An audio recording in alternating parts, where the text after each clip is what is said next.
Thank you all for being here. We are now recording. Thank you for our first ever virtual press conference. This is a new thing. We haven't tried it before. We've had plenty of Zoom webinars, plenty of Zoom forums. This is our first press conference. And I will say to the press, you've probably done lots of these. We will be allowing live Q&A from the press. If you'd like to be added to the queue to ask a live question, if you're a member of the press, then please direct message Amy Rufo, FDPA Communications Director. You can just start looking for Amy Rufo and you'll find her, and just tell her your name. Your name will show up in the direct message, but tell her what press you are with and that you would like to ask a live question. You'll be added to the queue, and we'll answer questions in the order that she receives your name. And if there's too many, she'll let us know that.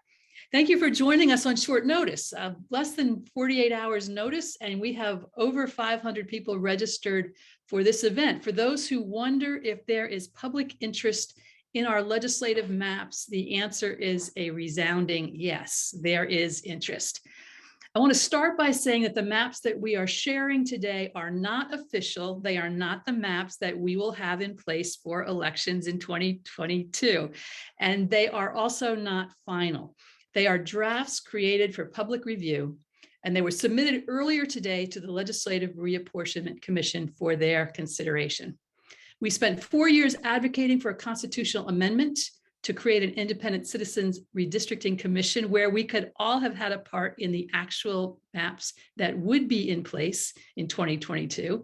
Our effort was to end the conflict of interest that exists when legislative leaders draw district lines for themselves and for their colleagues. No surprise, those leaders were not willing to allow supported bills a final vote, despite strong public support and high levels of co-sponsorship in both chambers and from both parties. After it became too late to amend the Constitution, we spent the past year and a half advocating for a bill that would have established clear guidelines for both process and product. That bill, LACRA, the Legislative and Congressional Redistricting Act, is still tabled in the General Assembly.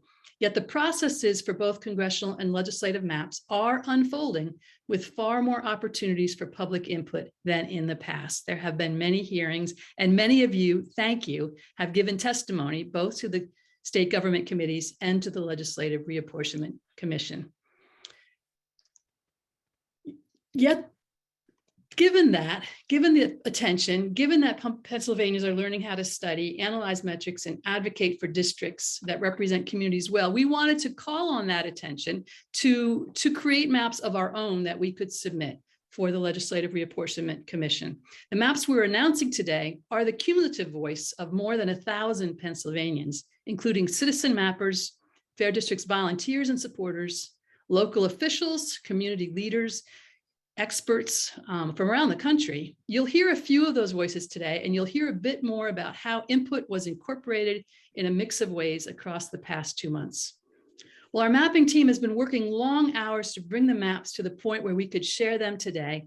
Our local coordinators have been working hard to encourage feedback and review in their counties and regions and conversations across a mix of communities, while our communications team has been scrambling on web updates that explain our process, provide answers to frequently asked questions, and invite your feedback as we finalize the maps for final submission to the LRC on November 10th.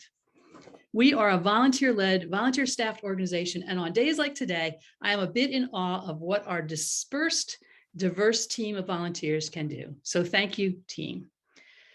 In our mapping, we focused exclusively on legislative maps, in part because our allies with Draw the Lines and Committee of 70 have done a great job on congressional maps, creating a first ever citizens congressional map that they highlighted in a press conference in Harrisburg just yesterday.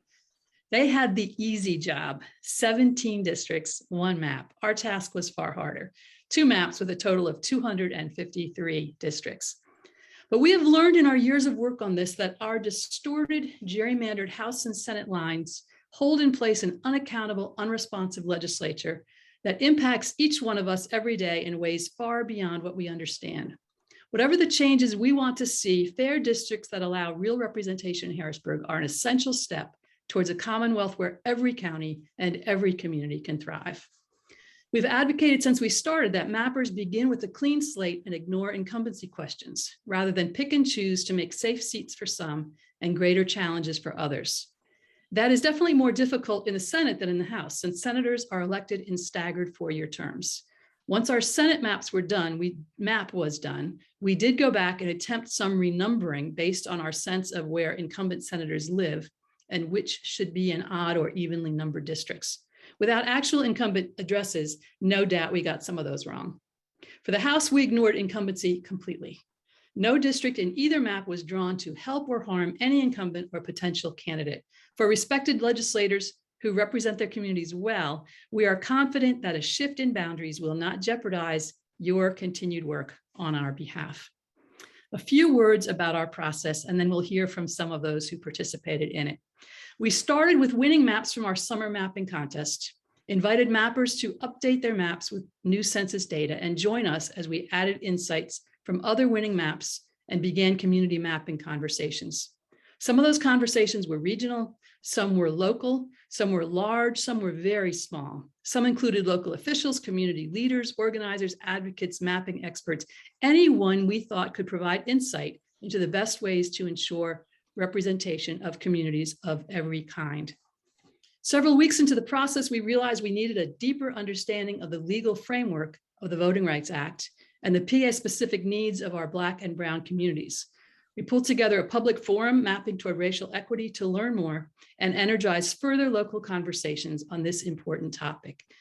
Throughout the revision process, we have held values in tension because some values contradict others, but they all need to be considered. Some of the values we looked at and used are embedded in the PA Constitution. For compactness, we relied on the metrics on Dave's redistricting app, which is the app we used to build our maps, and they have been incredibly helpful. We considered the metrics for compactness, but we also considered geographic barriers that would make a seemingly compact district less so for residents attempting to organize or to reach their legislators' offices. Current maps have composite metric scores in the 40s. Ours are in the 60s, significantly better than the current maps.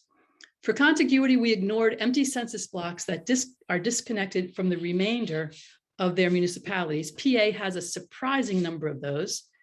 So if you see a few tiny non-contiguous sections on our maps, be assured no one lives there. They're often the medians of highways or little bits along edges of parks, places that have not been mapped properly over the last century or so.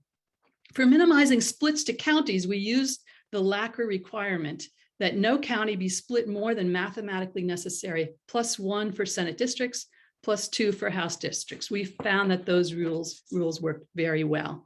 We also worked hard to keep municipalities in one district as much as possible. We are still finalizing the count on that, but can say with confidence, we split far fewer municipalities than the current House or Senate maps. By my count, we split half as many municipalities as our current House map.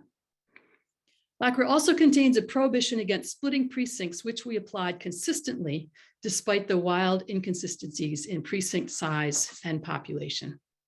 Of great importance, LACRA includes the requirement that district maps protect racial and language minorities against discrimination in the mapping process. As we've looked at past districts, we can see minority communities deliberately divided or packed tightly into districts to minimize voice in surrounding regions. We've been learning more about the ways Pennsylvania's demographic sorting has been fueled by redlining, urban renewal projects, and other practices that disadvantaged underrepresented groups. To address this, we consulted community leaders with national mapping experts and minority-led organizations, and we're very happy to incorporate unity maps from the Pennsylvania Voice Project, and you will hear more about that as well. Our House map provides 6 more majority minority districts than the current PA House map, but both maps also contain attempts to create influence or opportunity districts in places where majority minority districts are not possible. We are grateful to the community leaders who reviewed early versions and pointed out places where a small change in lines could strengthen civic engagement and representation. You can find more details about process and values in our web update and FAQs or ask, and we will try to answer your questions. And I will remind you again, if you are from the press, you can get in the queue to ask a live question by direct messaging Amy Rufo our FDPA Communications Director. I want to answer one obvious question before we hear from some others. Are our maps more fair than past legislative maps? As we work to keep municipalities, communities, counties, and school districts intact, we also worked to ensure as many competitive districts as possible and to meet metrics that suggest how closely votes cast will be reflected in seats won. We can say with confidence that our maps are far more likely to reflect voters' wishes and far more likely to allow real competition than any redistricting plans in recent decades. We'll be digging further into metrics and comparisons in the days ahead, and you can do that yourself on Dave's redistricting app. You can compare our maps to current Senate and House maps, but I can say with great confidence that people's maps are far more fair and would represent the people of PA far better than our current or any recent maps. We're going to hear now from two members of our mapping team, both repeat winners in Draw the Lines mapping contest, both winners in our LACRA mapping contest this summer, and both actively involved in our mapping process. Michael Skros is a senior at Millersville University in Lancaster. His winning house map formed the basis of our people's house map, and Michael has helped lead community mapping conversations while juggling his final semester and his senior projects, and he's doing that again today. Thank you, Michael. Thank you, Carol. So I've had the pleasure of working with both Fair Districts and Draw the Lines over the past several months to produce these citizen maps. And as a mapper for the past year, working on these efforts, I've learned several lessons. Some is that PA has some really unique challenges in redistricting in terms of trying to keep compactness, keeping party bias down. We have some really oddly shaped precincts and some weirdly shaped municipalities as well, which creates some problems for creating compact and contiguous districts. But I think the overall lesson that I've learned throughout this mapping process is that it is really easy for citizens to create really good maps that are better than those currently in place. You simply have to pick some metrics you want to use to guide your decisions that you make when drawing the lines, find a mapping software, and just get to work. It's really easy to produce a good map. It's really challenging to create a great map because creating a great map involves engaging citizens from every county to hear their specific concerns and insights on their community. It's really challenging to do that, but you can produce a great map. And most importantly, I think it's impossible to create a perfect map that's going to please everyone. There are always going to be some winners and losers, but the goal is really just to make everyone as happy as possible or to spread the unhappiness around evenly and to make sure that specific communities aren't targeted and that specific communities miss out on fair maps. I feel very strongly that the maps produced and being presented today are great maps. Being part of the process over the past several weeks and several months has been amazing. So many people have worked really hard on these maps, and there's been testimony taken into account, expert testimony. We've had several mapping conversations, working with city leaders and just overall citizens across the state. And those conversations weren't just to let people kind of air their grievances about the maps. We genuinely took into account the concerns and the insights provided. And there are several dozens of revisions that have been made over the past couple of months that have culminated in this map. So I feel strongly that this is a great map because it took so many of these concerns and stories and insights into account. And I think this map and the process, these maps and the process that has been used to create these maps is not only a guide for how hopefully the LRC will draw these maps by having public hearings and allowing ample time for ample feedback, but I think it also reflects, the goal of a legislature and how legislation should be made in general by taking everyone's concerns into account, hearing expert testimony, and working to compromise on a solution. And I think the process taken by Fair Districts over the past several months truly reflects that. And it's been a pleasure working with them on these maps. And with that, I will pass it over to the other Michael, who has also been working on this mapping process. Thank you, Michael. Michael S. is a very hard act to follow as a mapper, and he's an equally hard act to follow as a speaker. I think he did a wonderful job of covering the mapper's perspective on this process, mapping in general, and our work with FDPA. I'll just add what was, from my point of view, unique about this particular mapping adventure. I got involved in mapping in Pennsylvania back in 2018. I worked on supporting some of the parties who submitted amicus briefs in the League of Women Voters case before the Pennsylvania Supreme Court. Through that, I acquired a certain set of skills. I was drawn to it initially because I was so inspired by what Amanda Holt had achieved through 8 years of litigation. And I was further inspired by some academic work by John Nagel and a number of other people that showed how this process could work a lot better if we just looked at the data and looked at the facts and took sort of an intentional approach to it. But after the dust settled following the 2018 lawsuit, I played around. I continued to draw maps. I participated in contests because it was a fun way to apply those skills. And also it was a fun family project for me and my daughters. Things really got serious again, though, over the last year or so. And this particular draw of these two maps has been quite different from most of my mapping experience. I mean, we're accustomed as mappers to having a set rubric, either a very clear set of rules or the ability, as we did with Draw the Lines contest, to make up our own rules, decide our own priorities. The priority here with Fair Districts was to listen. I mean, we had to start somewhere. We started with a contest-winning Senate map. I happened to draw it, but there is very little left of my original LACRA map because there is so much of the people of Pennsylvania in the final Fair Districts Senate People's Map. And I'm really proud of that. I mean, that's a ton of conversations, starting with FDPA leadership and then reaching out to the full FDPA membership, going out to citizens groups, civic groups, and particularly groups that represent historically underrepresented communities. Those are tough conversations sometimes because their priorities may not be ones that have been properly recognized in the past, and there's a certain amount of friction initially. But getting past those hurdles is something that we as mappers and as a group are really proud of. And I think the maps that have been produced out of that process really reflect that collaboration. It reflects so many voices, and I'm just proud to have been a part of it. And I look forward to incorporating everybody else's input over the next month or so. And with that, I'll hand back to Carol. Thank you so much, Michael. And I want to say not everybody who was on our mapping team was a mapper. We had some others who helped us to listen because, as Michael said, that was a really important piece of this. One of our members was Karen Calhoun from Somerset County, who used experience from her career in library science to organize testimony and comment from both the LRC and state government hearings and websites. She's helped keep us mindful of very local concerns of Pennsylvanians from every part of the Commonwealth. And Karen's going to tell us briefly what her role was.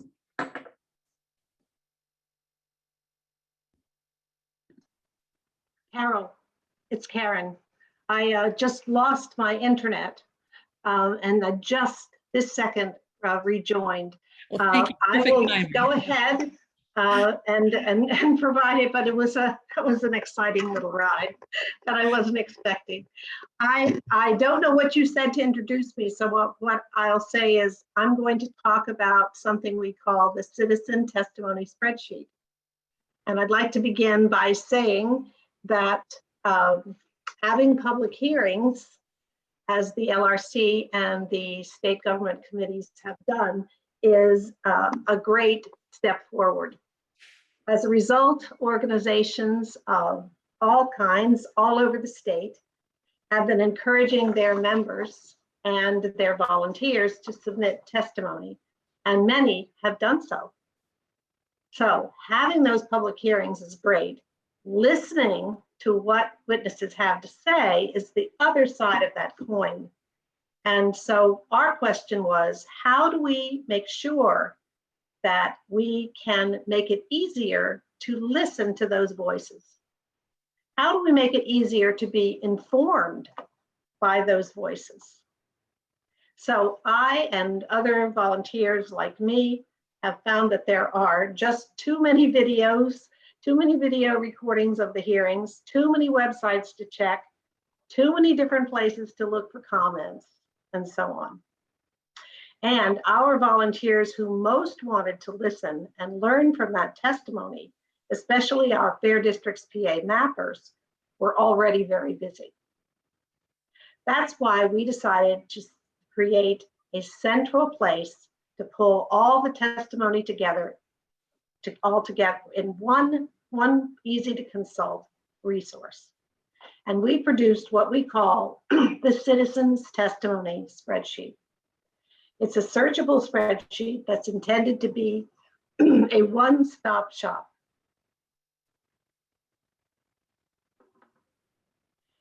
So, for example, it's searchable.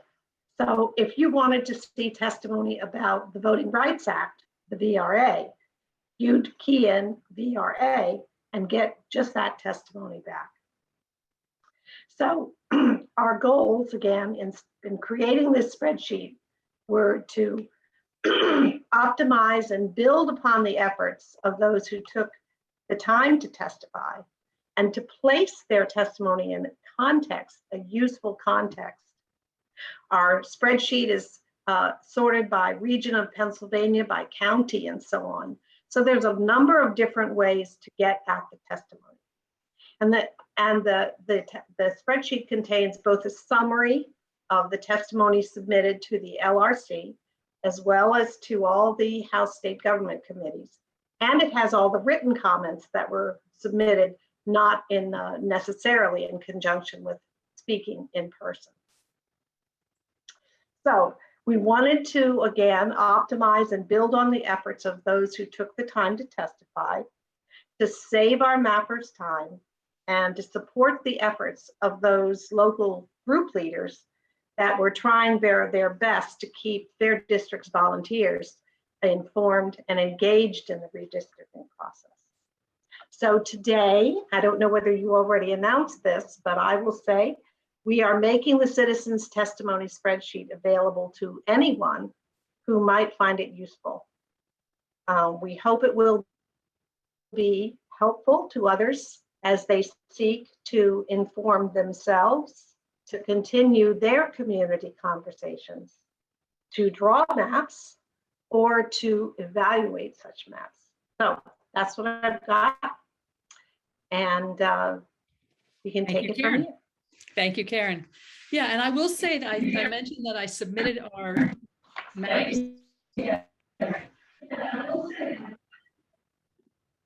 Something was echoing there, but I will say that I submitted our maps earlier to the Legislative Reapportionment Commission. I also pointed them and shared the link to the testimony spreadsheet so that they too can have the benefit of all of that testimony. It was hugely helpful in the mapping process. I do need to say not all requests can be honored. Not all testimony can be put into a map. And sometimes people have very different opinions about what is the appropriate way to map a specific county or a specific township. But seeing that perspective and hearing that perspective was really incredibly helpful in drawing the maps. The last speaker today is going to tell us about a different kind of project that was also incorporated into our maps.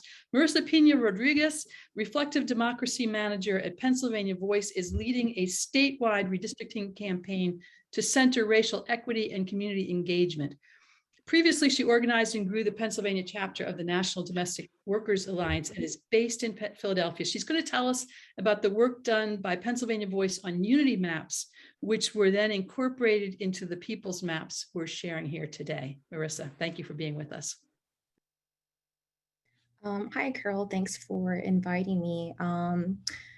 Good afternoon, everyone. As Carol said, my name is Marissa.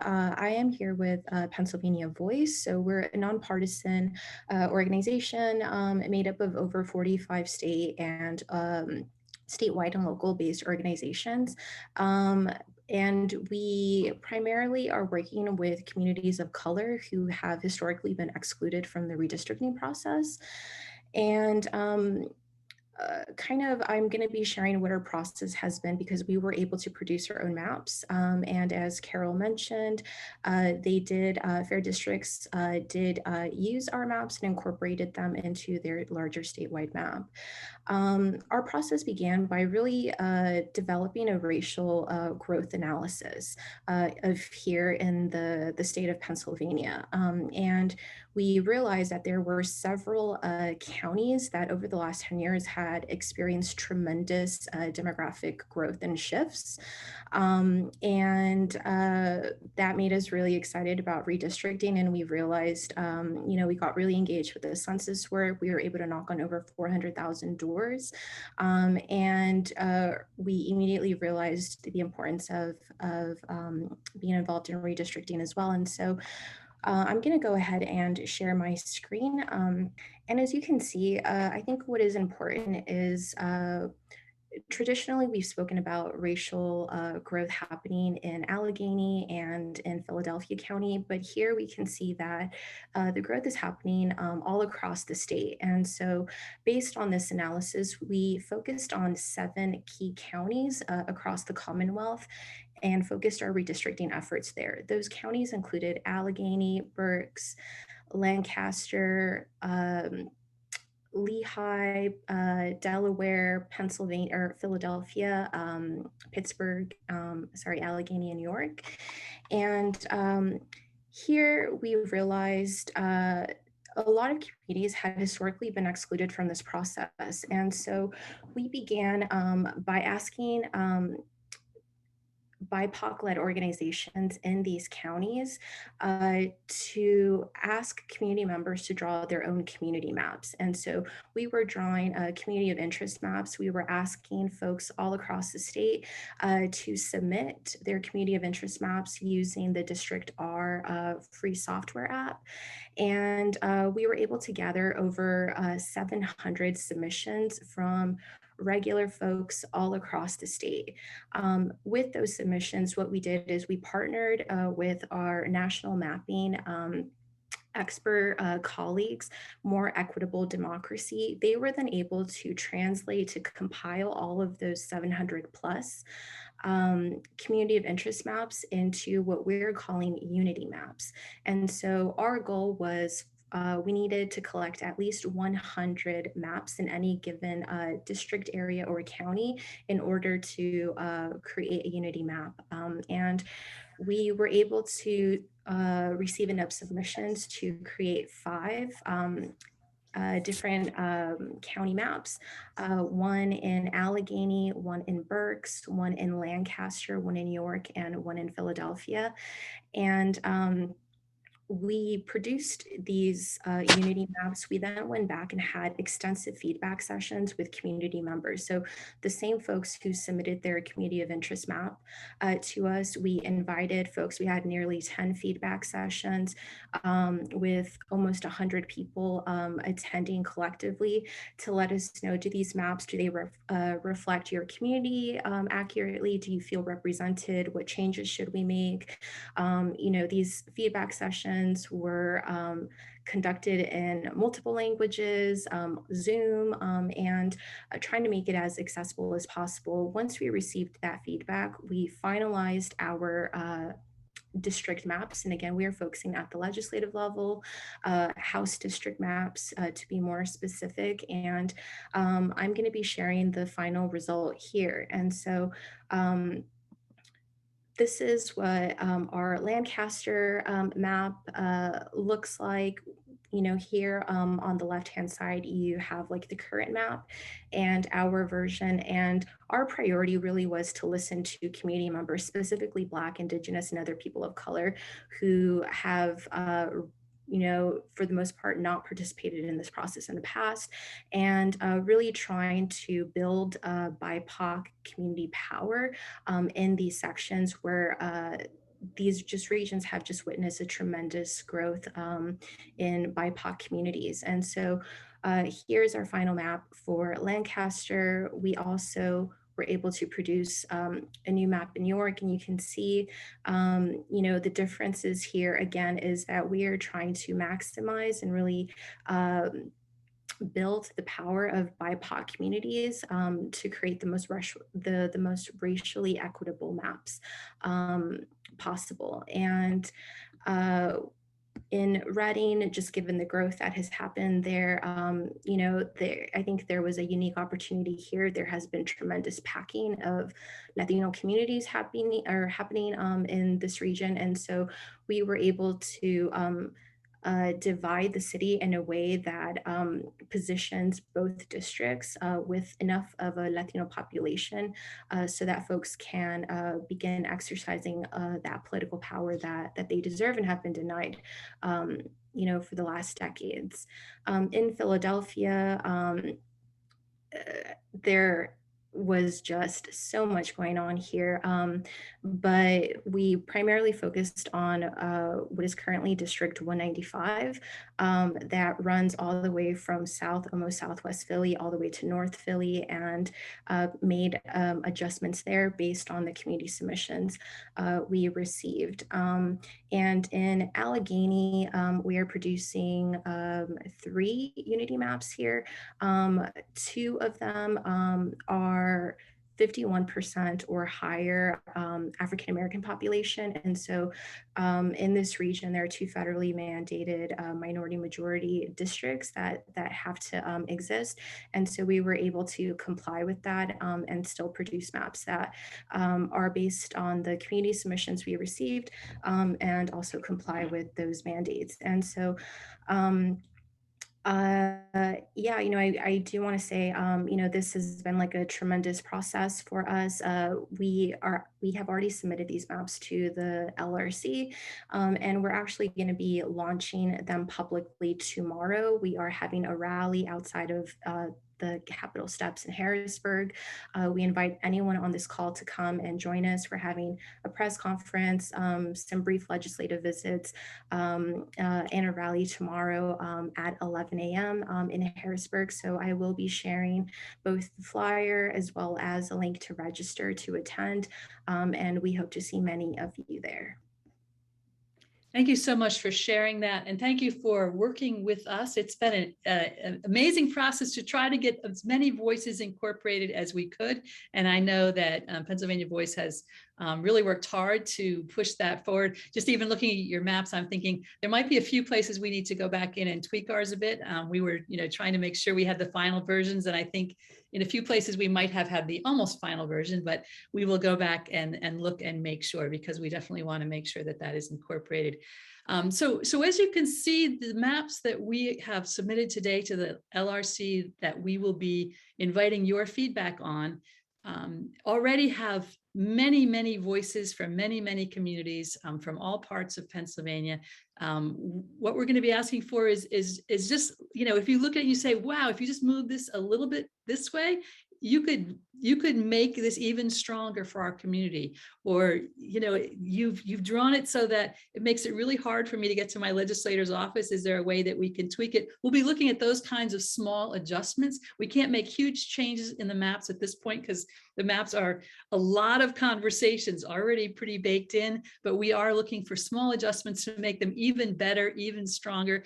As Michael S. said, there's no perfect map. We think we've got great maps. We want to make them even better if we can do that. So I want to pause now and invite live questions from any press who are with us, and then we're gonna dive in and look at some maps, talk a little bit about what's going on in the maps, show you how those Unity maps ended up in our house map, and hear a little bit from our mappers about how the process went for them. So questions. Stephen, go ahead. You can unmute yourself and ask your question. Yeah. Hi, Carol. It's Stephen Crusoe at the Capital Star. How are you? I'm good. It's good to see you, or not see you, as it is. No, so I just wanted to ask, so like I just pulled up the your guys' map in DRA. I pulled up the current map. It seems like there's more majority minority districts, but less majority Black districts. Obviously just the divide being, it's the difference between having 50% plus 1 Black residents versus, having a district with like 30 and 30 of different minority groups.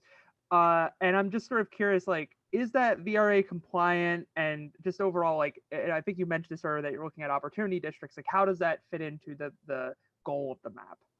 Well, so VRA compliance requires more than just numbers. It requires the totality of context.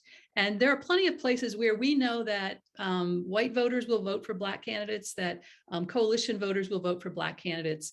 We have African-American candidates who have won elections in places where the Black community is quite small. So in those areas, we think that packing Black voters into one district is not necessarily helpful to move towards racial equity. We've had a lot of discussion about this, a lot of how do we best leverage that kind of representation for those communities, and how do we think through carefully how to provide appropriate, but not the Goldilocks. I think that our experts that we consulted with talked about the Goldilocks number, which in some cases could be 37%. And for sure, we had in the past many districts which are 85, 90, 95% Black. And that's not necessarily a good thing. That's really packing. So we've thought carefully about how to step away from that level of packing, but also we have some emerging communities that have not been recognized at all in the mapping process in the past. So we have Asian communities, Asian communities in Philly, but Asian communities in other parts of the state. So we looked really carefully at that. We're not to the place where we can have a majority minority Asian district, but we can certainly have Asian influence districts. And so to create those, to create districts where the Asian population has as much chance as the other populations there in coalition makes a lot of sense. We also created a number of districts where the minority communities are pretty well balanced among themselves. So any candidate would need to be taking minority community issues seriously, but not necessarily with reference to only one group. We think it would provide greater minority representation than what we currently have across a broader part of the state. How that plays out will be interesting to see, but it's a complicated subject. We've done our best to listen to a lot of different voices, and we've done our best to listen to experts. Yeah, can I get one follow-up in? Sure. You mentioned the 37% as a Goldilocks number. Is that 37% of the district is Black, or 30% of the district is white, and like the rest is like a coalition of minority voters? 37%. So in places where historically there has not been strong opposition to those candidates, 37% citizen voting age population for a minority group should be plenty, according to our experts. So you mentioned that there are some districts that are not 50% Black. 37% in many places is good. The challenge for Latino voters is citizen voting age population is very different than voting age population. We looked closely at, we have not had a Latino senator in Pennsylvania. We would love to see that happen. We tried to create a majority minority Latino district in Philly or in the Allentown area.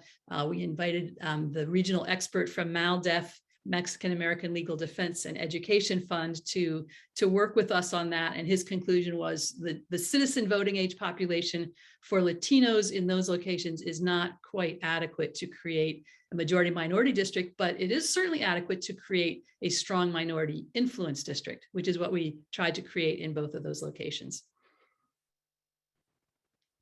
Did I answer your question, Stephen? Yeah, sorry, just taking notes. Thank you very much.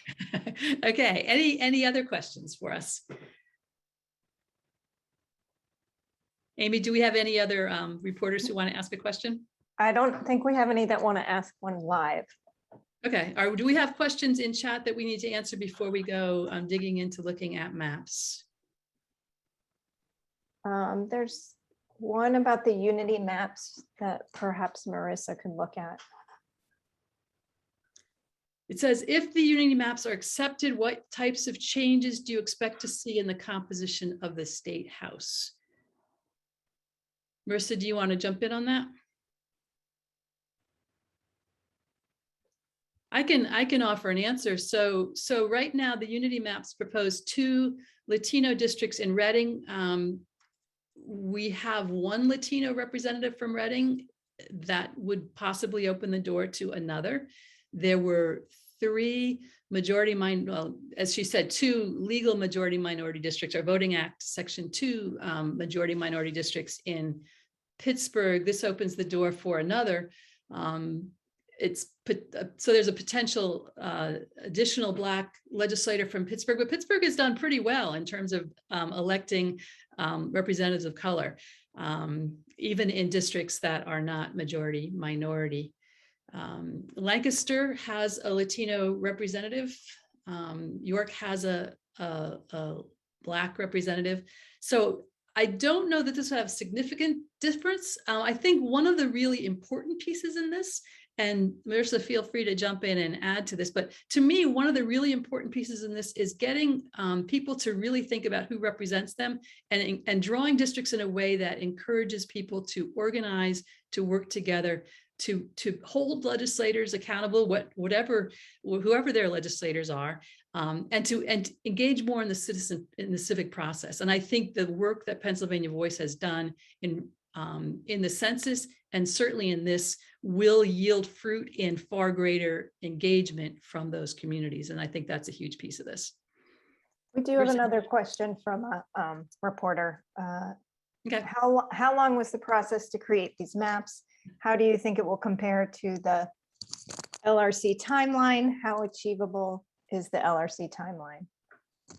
So as Michael S. said, it's not hard to create a good map, and any of our mappers, can map rather quickly. So a congressional map, any of our mappers could draw a pretty decent congressional map in a couple of hours. We could draw a Senate map in a day. A House map takes a few days longer. The real time-consuming piece in this was incorporating citizen voices and and getting people to give feedback, getting people to look at maps. And that is a time-consuming process. And part of what we wanted to do in this was to prepare people to give feedback when the LRC releases their map. So people have learned how to look at maps, how to look at metrics, how to think about what is possible and what's not possible. So some things are not possible. Clean lines in lots of places in Pennsylvania are not possible. Our precincts are strangely shaped. Having your little city surrounded nicely by its own suburbs in every district, not possible, just because of the way the population plays out. There's certain things that are not possible. We want people to kind of understand that.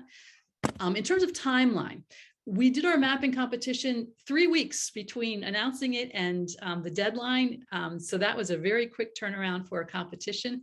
And then we began our process immediately after the Census Bureau released data to the states in August. So basically an 8-week process from starting with the maps, inviting public feedback and coming to this place. That's 8 weeks. The Legislative Reapportionment Commission and the House government, the state government committees, they're already well along their way. They've already talked to the people that they want to talk to. We know that conversations with legislators started last spring. We assume they've got maps ready to negotiate, which is why we wanted to get our version of the map to them immediately now that the final data was certified on Monday, because we know at this point they're going to start negotiating, and we want to say, we know you've done your incumbent protection maps. We want you to see what citizens would like, and we want you to consider what citizens would like. And we also want you to know we will be evaluating your map based on what we've learned. So just be aware of that fact. But they could easily draw a good map with a professional mapper, which they have, negotiating between the maps that they have in a matter of a week or two. There's no reason that it would take longer than that. They do need, by law, the Legislative Reapportionment Commission needs to allow 30 days for public review, which is a great thing, and we want to be ready for that. There's nothing in law that requires the legislative process to allow public review for the congressional map, but we will be asking for time to review that and asking the governor to veto a map that does not allow time for public review. Do we feel that this will be a done deal for the 2022 election? Everybody that I know, legislators, it seems to me that there's a general commitment to getting this done. I'm not seeing strong movement towards postponing the primary. I think people know it's possible to get these done quickly. There's no real benefit from stretching this out. One way or the other, there's going to be attention to it, and one way or another, they need to get them done. So what I seem to be hearing from those who are commenting is that there is an intent to get this done. The Department of State has said they need final maps by January 24th. I think the goal will be to have maps ready. It sounded like the Legislative Reapportionment Commission could have maps ready by Thanksgiving, which would allow a 30-day review before the end of the year, which would allow, if folks want to file lawsuits early in the next year, they can do that and the courts can handle them quickly. I do think there's a goal to get this all done in time for that deadline that the Department of State announced, which is January 24th. I do believe new maps will be in place in time for the next election discussion. We're going to move on to maps. And I know Michael S. has 10 minutes before he has to hop off to go back to his student life. So we're going to start with Michael sharing just a little bit of his experience in mapping Lancaster City and Lancaster County. And then I'll give you kind of an overview of our house map and answer questions about the house map. Then we'll take a look at the Senate map. So Michael S., you're on. Thanks, Carol. I didn't have a hand up, so that's Karen. fine. Okay, go ahead. So Michael, you're up. Okay, great. So I just wanted to share just a couple observations, and I'll actually just cover both Chester and Lancaster County. So this is the old map or our current map in place. And as you can see, both Lancaster and Chester counties each of them have districts that stretch into neighboring counties. So Lancaster has 4, 2 of which connect with Berks, 1 Dauphin, and then 1 connects with Chester County. And Chester County is the same, where 4 districts kind of just reach into the other neighboring county just a little bit. And then some other observations for our current map is that Chester County, as you can tell, a lot of the districts run north to south, kind of in thin lines. And there doesn't really seem to be a reason for that to happen. And then in Lancaster County, you have also not super compact districts. And as you can possibly tell, unfortunately, the colors are kind of hard to make out, but Lancaster City is all packed into a single district. And then just for comparison, so this is our people's map. And as you can tell with just Chester County, just looking at it, it's much more compact. It doesn't split, it splits very few townships. And also both Lancaster and Chester are fully intact. They only connect with there's only one single district that spreads across both those counties. And there was a lot of feedback taken into account to determine, what district, where it should be placed, that should kind of join those 2 counties together. And it was decided that, the southern portions of the county, both very rural, have common interests. So that's a great place to draw a district. And then all of the other districts in both of these counties are fully within their own county, which is awesome. So some other notes specifically with Lancaster, which was a county that caused some problems. We had to have several different revisions and several mapping conversations to figure out where to draw the lines. In the actual city of Lancaster, it's split into 2 districts, which I think is great because it really empowers the people of Lancaster City and gives them a voice, so they're not all packed into one district. And additionally, some of the principles of the unity map were incorporated. So District 117 gives Latino voices really great power in that district, which was one of the main goals, which is why the district is kind of uniquely drawn. And as I mentioned, some of the municipal boundaries, specifically with the city of Lancaster, do not produce the most visually appealing map, but it is technically intact and contiguous. And then some other points in Lancaster that kind of resulted in a lot of revisions were just making sure the districts were really representing similar areas and similar communities. So there was a lot of testimony from people from Manheim Township advocating that it was all kept together, which is in District 115. And also there was a lot of work in the areas outside of Lancaster City just to keep similar townships together in the same district, and also to avoid splitting townships as much as possible. And we do in this map split very few townships. So I think just by looking at it without even hearing kind of the stories behind the feedback given, you can tell that our map is much cleaner than the current one. And that is all I have for these 2 counties. Thank you, Michael. And I know you have to go, but thank you for being with us here today. And I'm going to share my screen and talk just a little bit about this is the past PA House map. And if we were to just kind of scroll around it, you would see, as Michael just pointed out, lots of places where we have really long, narrow districts. And part of what we realized when we began thinking about there was some conversation early on about, should we try to start with the cores of districts, ignore the incumbent question, but, you know, and quickly realize the reason we have these some of these very strange districts is because they had tried to start with the core of previous districts. And as population shifts, the districts get more and more strange and more elongated and more odd, and quickly said, no, this is not who we are. This is not what we advocate for. But when you look at these, sometimes you can actually see there's a just kind of the population shifted, but the legislator is still in this spot. So we're just gonna move the bulk of the district following along to capture the people that we need to capture. This is our current map. As I said, you could see lots of long districts and lots of districts that cross county lines. So the goal was to create a map that did much less of that kept districts far more compact. So even just starting up in the Erie area, you can see instead of having a number of districts that go wandering down the side of the state, it's very much closer together, much more intact within the state. And we discovered plenty of places where we could have a House district just simply within, the county would have just one House district. And there was a lot of testimony among the testimony that Karen shared. There were lots of people who said it really hurts our community. It's a rural community already. It's already kind of hard to get places. And then when our districts go a long distance across many counties, it makes it more difficult. Now, the truth is, in places where population is lower, districts do need to spread across more counties. So you can see this one, it spreads across a number. These are some of our least populated counties. So yes, it will spread across counties, but the goal was not to divide the counties unnecessarily and to keep it as compact as possible, even within the reality of needing to spread across those counties. Another thing that we talked quite a bit about was just the geographic constraints and the challenge of knowing, for instance, ridges. There are many ridges in Pennsylvania. If you look at some of our counties, the county lines actually follow those ridges.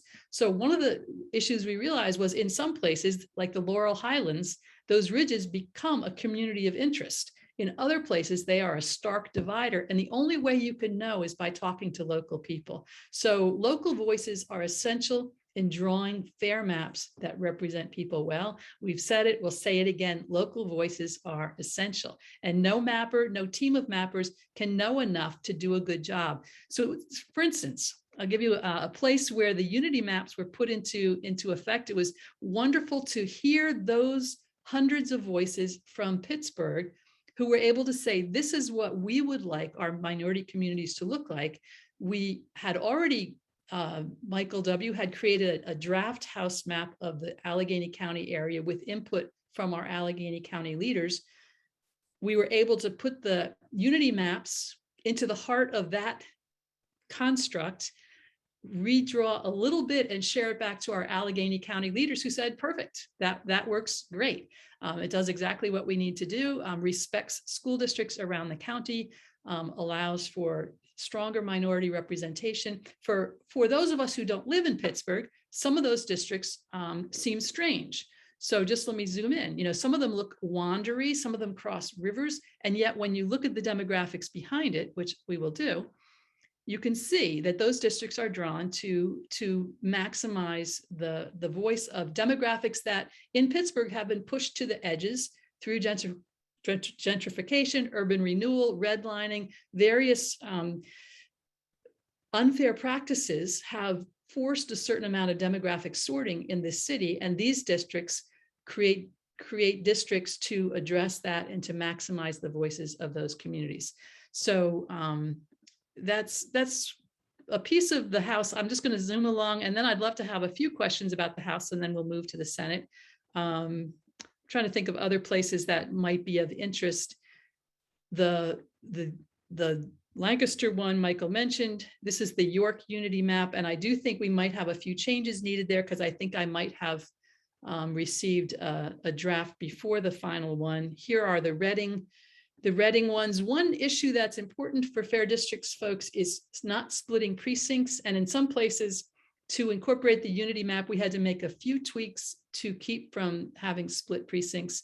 What we've discovered is that split precincts create incredibly long lines in large elections, and in denser urban areas where you get those long lines, it really discourages people from voting. So we chose, as part of the bills we've supported since the beginning, that no precincts will be split. And then in Philly, I just want to call attention to a few things. Some people have asked, why are some of the lines in Philly a little jagged? And that has everything to do with precincts. And again, we chose not to split precincts, especially in urban areas. Split precincts are a problem. So no split precincts, but because of that, I can turn on the precinct lines and you can see the precincts are strange shapes, and some places they're very jagged. Some places, like along Broad Street, they're very straight. Other places, to get the right numbers, you've got to follow little jagged blocks to get it. And then if you look at this, you can see the minority population, large minority population in Philly. But if you start trying to zoom in and find Asian population, you can see that there's certain districts that were maximizing Asian populations. There's certain districts that maximize Hispanic populations. We were able to draw three districts to try to maximize representation there. And if you look around I would encourage you all to go onto Dave's Redistricting app, look at our maps in detail, look at the demographic sorting, demographic makeup. And also one more thing that you can do is to actually look at statistics, which will show you the population for each district, show you the demographic of the districts. You can look at metrics and you can compare maps. So one last thing I want to do for the House is compare our House map to the current PA House map. There it is. And what you can see is these are the metrics, that little shape inside there. Those are the metrics for the current PA House. So our metrics are better on minority representation, better on compactness, far better on splitting. Proportionality is not a metric that we were using, but we were looking at partisan bias, and proportionality in some way reflects partisan bias. So far, far better on that metric. Similar on competitiveness, in part because the demographic shift in the last census made some existing districts more competitive. I want to pause there with the House map and see if there's any questions on this. Enlarge the maps. Oh, Monroe County. I can talk about that briefly. Enlarge maps. I would say what would be best is if you go on the map and look at them yourselves and enlarge them as much as you want. I don't want to do a lot of zooming in on specific places because I want to keep this fairly general, but let me move to Monroe County. And here we are to Monroe County. I think Michael is going to talk about Northeast. Michael, why don't you also just briefly talk about the House area with Monroe County and what's going on there, if you don't mind. And I will stop share and let you jump on there, show the House for Monroe, show the Senate for Monroe, and then I'll do another little bit of a zoom around on the Senate. Yeah, Carol, I don't actually have the House map handy. Could you pop it back up on the screen? Sure, I can do that. Thanks very much. Sorry, I was all excited about talking about the Senate. That's totally okay. So there we are. Yeah, in Monroe, there are some distinct communities. It's clear that if you're going to map Monroe in a fair way, you're going to have a district that's anchored on the Stroudsburg, East Stroudsburg area. You're going to have a district in the southwest that sort of looks toward Carbon County. And is fairly rural and frankly fairly conservative. And then you've got a district occupying the northwest portion, a fairly sprawling district in Monroe County that's not as diverse as our 104 on that map, but it is a mix of communities that are diversifying and fairly traditional, more rural communities. So that's kind of an interesting district there. But what I like about the way Monroe's been drawn here is that it keeps the lines clean while also respecting the differences among these different sections of a county that's changing very rapidly. particularly in the Strasburg area. So yeah, I'm really impressed with this. I didn't draw it myself, but I really like it. Thank you, Michael. Let me, just while we're still in this region, I just want to call attention to one more area that we spent a lot of time on, and that is the Lehigh Valley. The Lehigh Valley in the past has been really badly harmed by gerrymandering on every level, and we wanted to get it right. And Lehigh Valley has been a driver of growth for Pennsylvania this past decade. It's turned into a real kind of industrial hub, a lot of new job creation, and the largest growth in the Latino community. So we did look closely at, is there a way to maximize representation for Latinos in the community, but also how do we make sure that these districts are drawn better for all of the people of the Lehigh Valley? And lots of conversation. For this particular map, we had consulted with, as I said, with MALDEF, the regional coordinator from MALDEF. He had said, it is possible to draw 2 potential majority-minority districts, which he shared with us. And then we used that information and drafted a number of different versions, and then had a meeting with about 25. We met several times with Latino community leaders in the Berks and Lehigh Valley area to talk through what they would be looking for and what parts of the counties were of importance to keep together. And then from that drafted 3 versions, met with about 25 League of Women Voters and Fair District supporters and other folks that they invited who they thought would be able to speak on behalf of their area.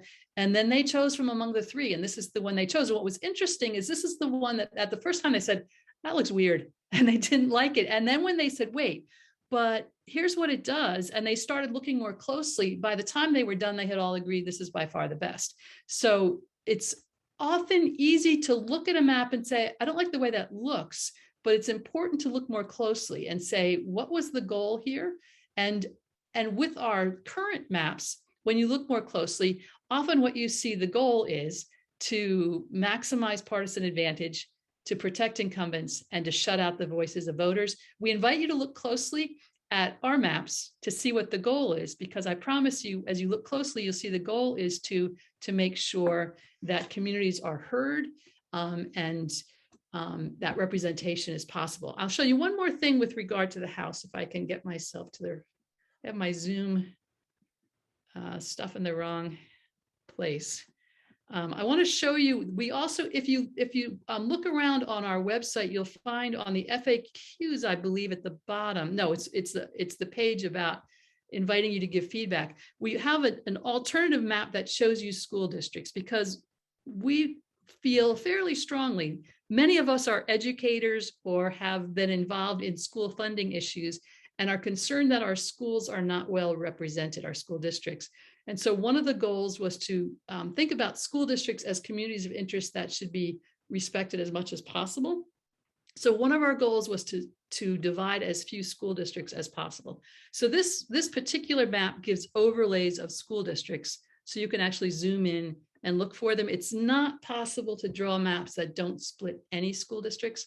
It is possible to draw maps that split far, far, far fewer school districts than are split in our current maps. So this gives you a way to just kind of zoom in and out and take a look at how the districts align with school districts. And sometimes when you're looking, you might think, why is it shaped that way? It's because some of our school districts I'll show you, Chester County in particular, Coatesville School District is a underfunded, it's the area in Chester County that has had the most difficulty.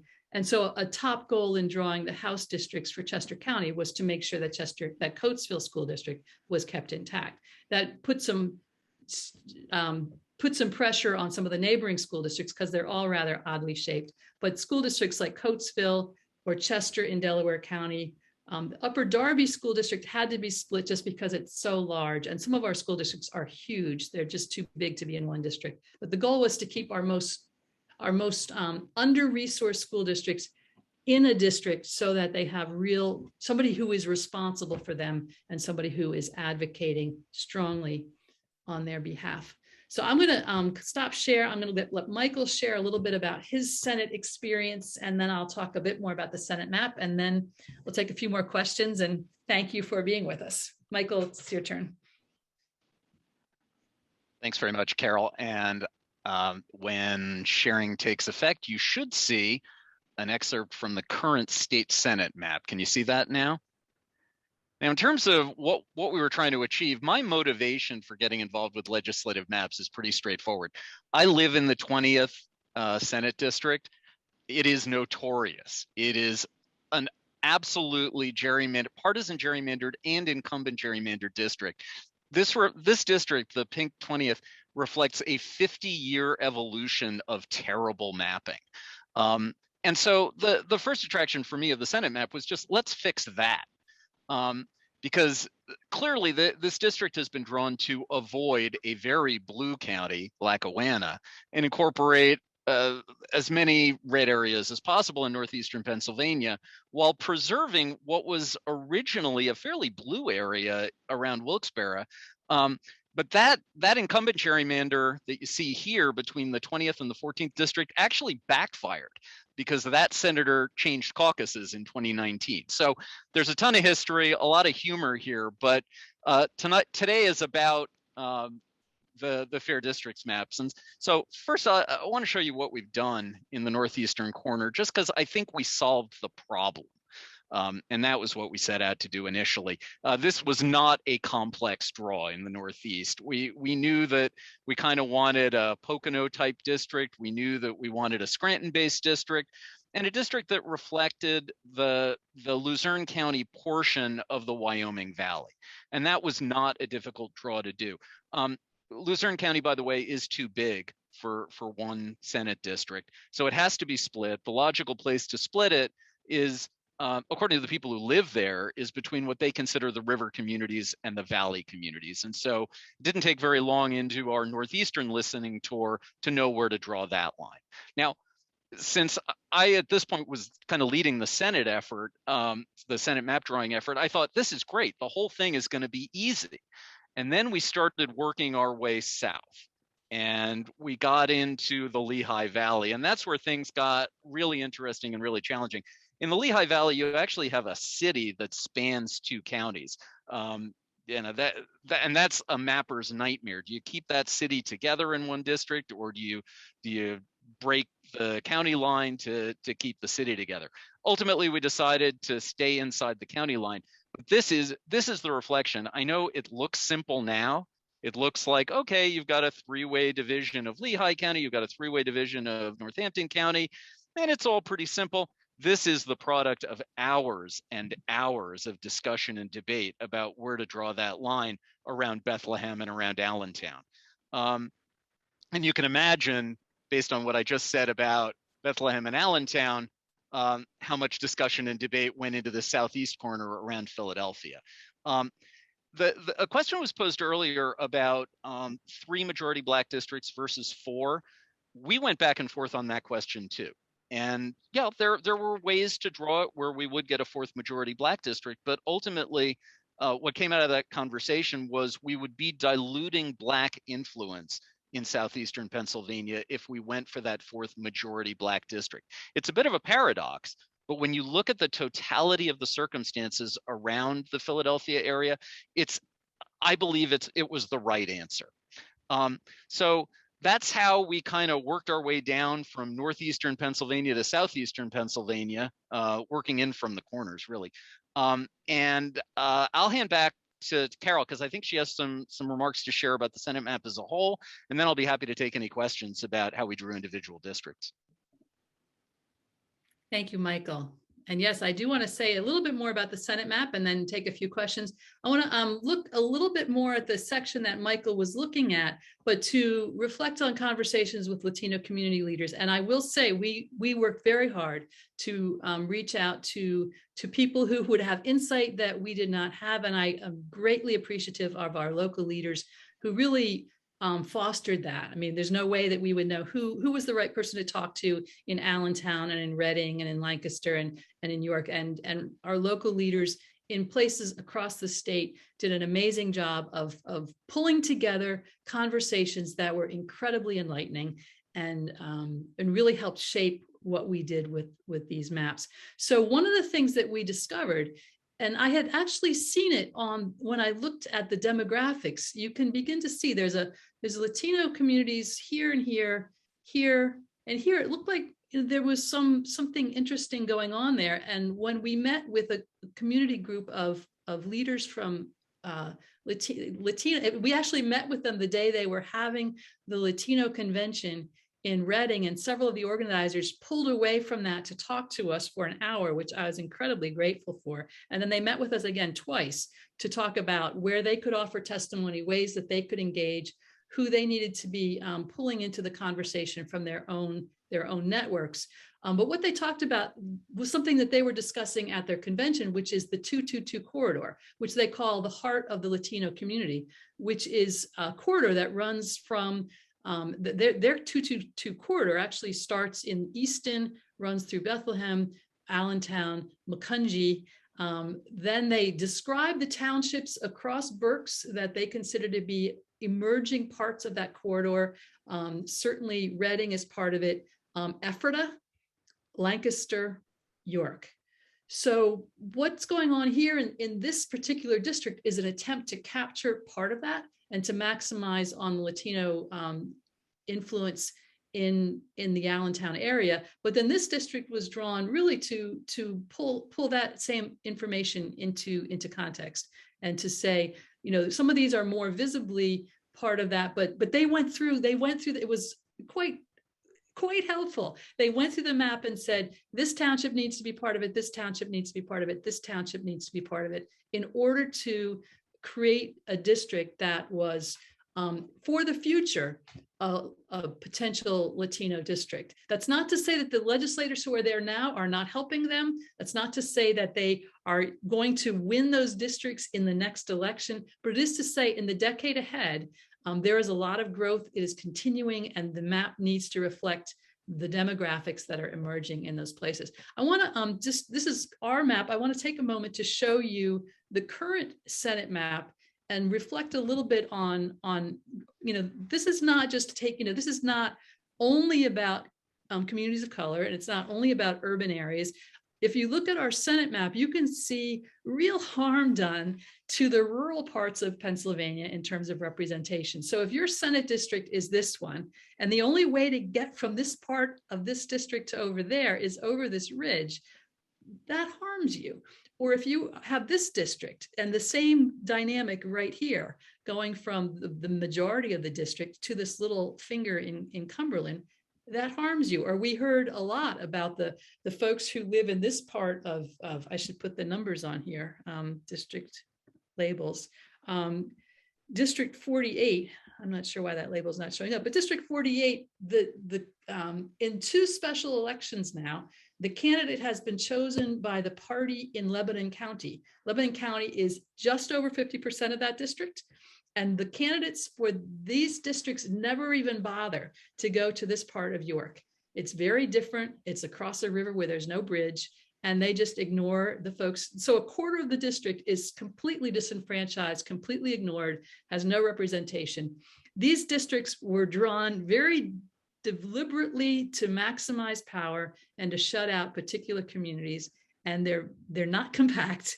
And looking at them every time makes me quite unhappy. I could say angry sometimes at what was done to the people who live in those. So a huge part of our effort was to say, how do we counter that? How do we make sure these districts are compact? Ridges are a challenge, and we had lots of conversation about ridges. And there are ridges, but they need to be drawn so that there's a major road that runs through so people can get from one part of the district to another. But so that districts make sense, they can get from part to part. What we discovered too is places like Cumberland could have their own Senate district. There's just one. So if you look through, you'll find far less divisions, far more compactness. Here's another one. If I go over to the existing mapping of the kind of the western part of the state, look at this, and look at the way Lawrence and Beaver are handled. What we discovered is Lawrence and Beaver fit very nicely into one district together. Butler and Armstrong fit very nicely into one district together. There's no reason to draw the kind of distorted districts in the northwest region of the state that we currently have.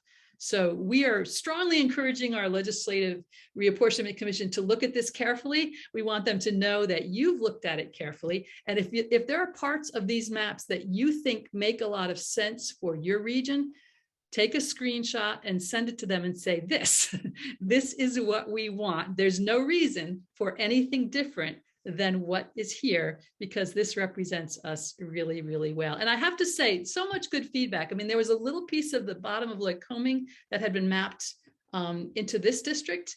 There were a number of voices who said, can you fix that? Because the bottom of Lycoming is the heart of Lycoming, and it needs to be with that district. And sometimes it's easy to make little rearrangements to adjust things. And it's really, really helpful to hear the voices of the people who live there, to hear what matters. As I said, we're at the point where we can't make big adjustments. We can certainly make little adjustments. And so we'd love your feedback so we can make those adjustments. And I'll stop share and we'll take a few questions and then we'll be done for the day. Why was Luzerne and Lackawanna counties not represented? They had the largest increase by far, it seems.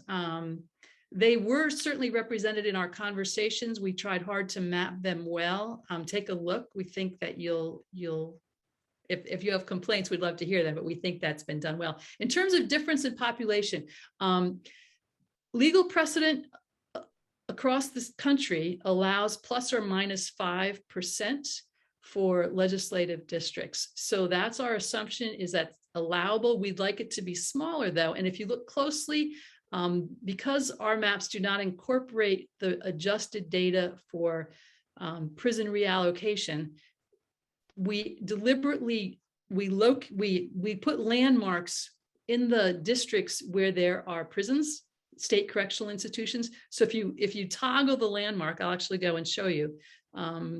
If you go to our maps, there's a toggle here that you can toggle this where it says landmarks. I don't know if you can see it down here on the left corner. I'll wave my cursor around, follow my cursor, and then you can see where it says landmarks. If you click that, what you'll see is these little flags will pop up, and those flags tell you where our state correctional institutions are. And so we put the population, estimated population of those correctional institutions as of August, what those populations were, with the assumption that a large part of that population would be reallocated back to people's home communities. And then we deliberately mapped those districts with kind of the top margin of the population deviation. In areas where we thought there's going to be a lot of reallocation back to those areas, our more urbanly dense areas, we deliberately mapped those populations under 0, so that when we reallocate, we won't suddenly have to redo a lot. So we will be making adjustments once we see where that reallocated data goes.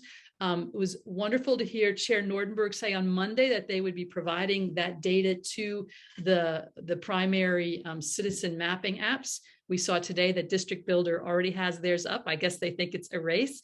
I'm sure Dave's Redistricting app will have theirs in the next day or two. What we're going to do is gather comments from now until November 7th. And then on November 8th, we're going to sit down with the comments that we've had, the adjusted data, and we're going to go through and there are certain places where we're not totally happy about the way, we had to split something we didn't want to split, or a little piece of something ended up not quite where we wanted. We've got some ideas about places we're hoping to adjust once the data is available, but we'll be looking at your feedback as well and making those kinds of adjustments, and then submitting the final maps to the LRC. Yes, and we love, if you love them, take screenshots, share them with the Legislative Reapportionment Commission. The more endorsement you give to say, I think the thing is for them to know that you've seen what's possible. Because once you've seen what's possible, it's hard for them to get away with telling you it had to be this way, which is what they did. I met with my own then representative to say, I'm really unhappy that your House district and your neighbor's House district split Phoenixville in half. And her stance to that point had been, gerrymandering is not a problem. Redistricting is fine. There's no question here. I said the precinct is split. She said, there's no split precincts in Pennsylvania. There are many, there are many split precincts in Pennsylvania. And once we know it and we can show it, then we can leverage towards better maps. So I would urge you, take a look. If you like the way it's mapped, take a snapshot, a screenshot, share it with the Legislative Reapportionment question about Lebanon, 44% increase. Yeah, the actual number demographics, I'm not going to go into right now because I don't keep all my brain is not one where all those numbers stay very long, but certainly good questions. Let me see, are there any other questions? If not, we will finish for the day. You've been given links. You will get an email with a link to the video of this event and with links to the various things that we've already shared with you, but we'll share them again. Use the information that you have. Knowledge is power. That's a big part of our effort, is to give people the knowledge that they have to reassert power over the process, to make sure that we're heard. And you are part of making that happen. So thank you for being here today. Thank you for all of you who have been a huge part in getting these maps pulled together. And we look forward to seeing your feedback. Thank you so much.